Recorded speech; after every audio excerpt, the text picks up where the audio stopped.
Rambutan കൃഷി ചെയ്യുക നല്ലോണം ജൈവവളം ഇട്ട് ചതുരത്തിലുള്ള കുണ്ട് കുഴിക്കുക.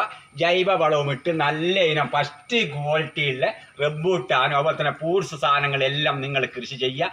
എല്ലാ കൃഷിയും ചെയ്താൽ കുറഞ്ഞ സ്ഥലമാണ്ട് നിങ്ങൾക്ക് കൃഷി ചെയ്യുക. അപ്പോൾ ഇത് നമ്മൾ ജൈവവളം ഇട്ടിട്ട് കൃഷി ചെയ്യുന്നതാണ്. ജൈവവളം എന്തെല്ലാം നിങ്ങൾ സീമക്കൊഞ്ഞൻ്റെ തൂപ്പ് ഇതൊക്കെ ഇട്ടാണ് ജൈവവളം ഇട്ടിട്ട് നല്ല 1-ാം നമ്പർ നമ്മളിത് കണ്ടത്തിലെ പറമ്പിലേക്ക് വെക്കുന്നതാണ്. അപ്പോൾ എല്ലാം നമ്മൾ ഫ്രൂട്ട്സ് സാധനങ്ങളും കൃഷി ചെയ്യുക. എല്ലാ കൃഷിയും ചെയ്താലും നമുക്ക് വരുമാനങ്ങൾ ഉറപ്പാണ്. ഒക്കെ നമ്മൾ പറമ്പ്. അപ്പോൾ നമ്മൾ ഇങ്ങനത്തെ ഒരു കുണ്ട് കുഴിക്കുക. കുണ്ട് കാണിച്ചു കൊടുക്കുക. ചതുരത്തിൽ ഇങ്ങനത്തെ ഒരു കുണ്ട് കുഴിക്കുക. അതിൽ നമ്മൾ ജൈവവളം ജൈവവളം ഇത്തിരി ജൈവവളം ഇട്ട് കൊടുക്കുക. പിന്നെ ബാക്കി പിന്നെ ഇടുക. എന്നിട്ട് നമ്മളിതാ ഇതിങ്ങനെ ഇതിങ്ങനെ ആക്കിയിട്ട്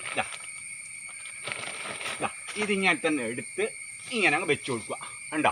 ഇനി നമ്മൾ എന്ത് ചെയ്യുക, ഇതിൽ അധികം നേത്തർ ഇതിലെന്നും ജൈവവളം ഇട്ടിട്ട് 4 ഓർ ഇട്ടാൽ അടുത്ത കൊല്ലം നമ്മൾക്ക് നല്ലോണം കായ് ഫലം വരും ഇത്. അപ്പോൾ നിങ്ങൾ